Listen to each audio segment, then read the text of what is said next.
नमस्कार दोस्तों, हमारी आज की कहानी है सावन।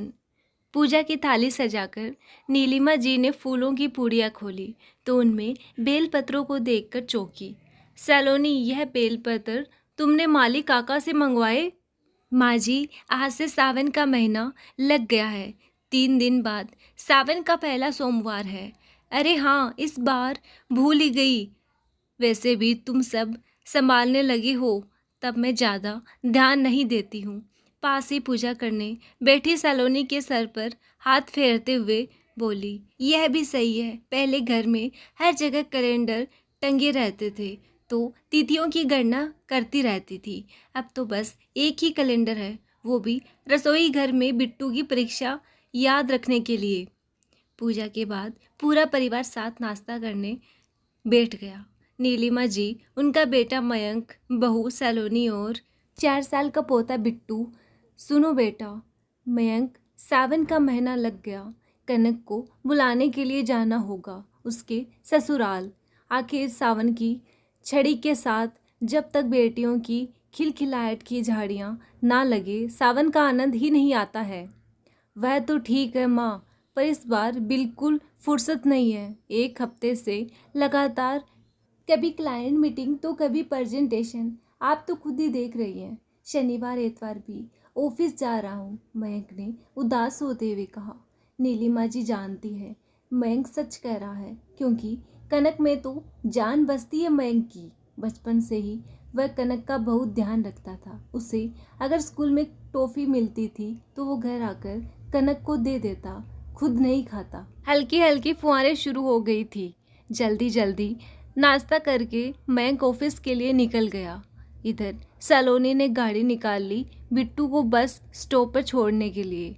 उदास होकर नीलिमा जी अपने कमरे की खिड़की से बाहर झांकने लगी। सावन की झड़ी लगी हुई थी। सामने उसकी पड़ोसन मिताली ने अपने पार्च में एक झूला डाल दिया था। उसके पोता व पोती उस झूले का आनंद ले रहे थे। उसका मन अतीत में रमने लगा, जब कनक के पापा थे। कनक को झूला झुलाने ले जाते थे। सामान भी बताने की ज़रूरत नहीं होती थी। कनक की पसंद का मलाई घेवर और गरम गरम अंदर से पैक करवा लेते थे। घंटों एक दुकान से दूसरी दुकान भटक भटक कर दोनों कनक की पसंद की साड़ी खरीदते। ऐसी यादें कितना भिगो जाती है पल्लू आंखों के कोर के पास। मन उचाट होने लगा तो वह फिर कमरे से निकलकर हॉल में आ गई।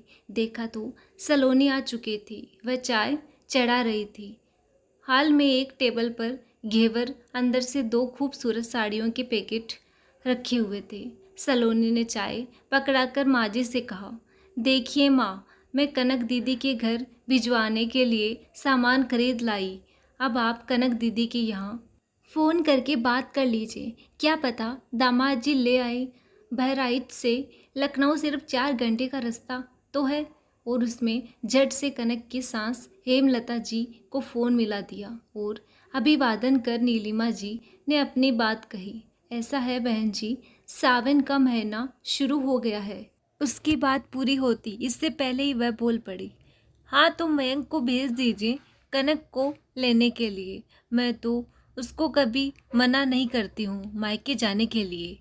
नहीं नहीं, दरअसल इस बार मयंक बेटा थोड़ा बिजी है ऑफिस में। अगर दामाद जी ले जाते, वैसे तो कनक अकेले भी आ सकती है। मैंने उसे इतना तो काबिल बनाया है कि देखिए नीलिमा जी, मैं तो आपको काफ़ी समझदार समझती थी।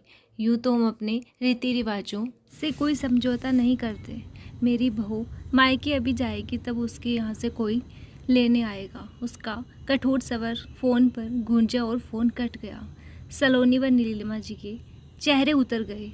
इतने सपाट व कठोर स्वरों की उन्हें उम्मीद नहीं थी। सलोनी ने ढांढस बांधते हुए नीलिमा जी से कहा, माँ जी, मैं मयंक से बात करके देखती हूँ।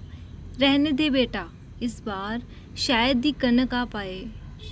भी धीरे धीरे सब रीति रिवाज खत्म होते जा रहे हैं। एक रिवाज और सही। सलोनी अपने कमरे में चली गई और नीलिमा जी ने टीवी ऑन कर लिया। जब मन उदास हो तो उसकी दिशा कहीं और मोड़ दो, भाग लो उस स्थिति से। ऐसा ही कुछ वे करने की कोशिश कर रही थी। अचानक सलोनी तैयार होकर आ गई। अब तुम कहाँ चली? मैं ले जाती हूँ कनक दीदी को, वो मुस्कुराते हुए बोली। बहू तुम जाओगी? माँ जी, आजकल लड़के लड़कियों में कोई फ़र्क नहीं है। अगर भाई नहीं जा पा रहे किसी वजह से तो क्या भाभी ननद को नहीं ला सकती? पर बेटे की बात और होती है। एक बार फिर वो हिचकिचाई। अजी, आप कहे तो मैं जीन्स शर्ट पहनकर चली जाऊं, आपकी बेटी की तरह। सलोनी खिलखिला उठी। चल हट बदमाश। नीलिमा जी भी हंस पड़ी। देखिए माँ जी, मुझे गाड़ी ड्राइव करनी आती है। न जाने कितनी बार इनके साथ लॉन्ग ड्राइव में मैं ड्राइव करती हूँ। 4 घंटे की बात है, शाम तक दीदी हमारे साथ होगी। अब आप अपना मूड ठीक कीजिए और झूला डालने की तैयारी। एक प्यारी सी झप्पी देते हुए वह बोली। उधर कनक सब बातें सुन अपने कमरे में मोटे मोटे आंसू बहा रही थी। हर बेटी सावन में मायके की देहरी में होना चाहती है। नाग पंचमी और रक्षाबंधन का त्योहार हर बेटी को बचपन फिर से जीने का मौका देता है।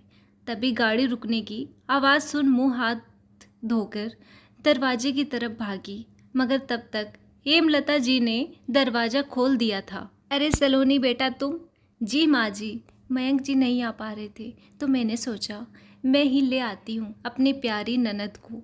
भाई हो या भाभी, क्या फ़र्क पड़ता है? यूं ही हमारे यहाँ रीति रिवाज निभाए जाते हैं। पर नए जमाने के साथ कदम ताल करते हुए सलोनी ने दृढ़ता से कहा। भाभी को देख कनक उसके गले लग गई। दोनों के नयन स्नेह से भरकर सजल हो चुके थे। मेरी कहानी आपको अच्छी लगी तो लाइक शेयर करना और प्लीज़ मेरे चैनल को सब्सक्राइब करना। धन्यवाद।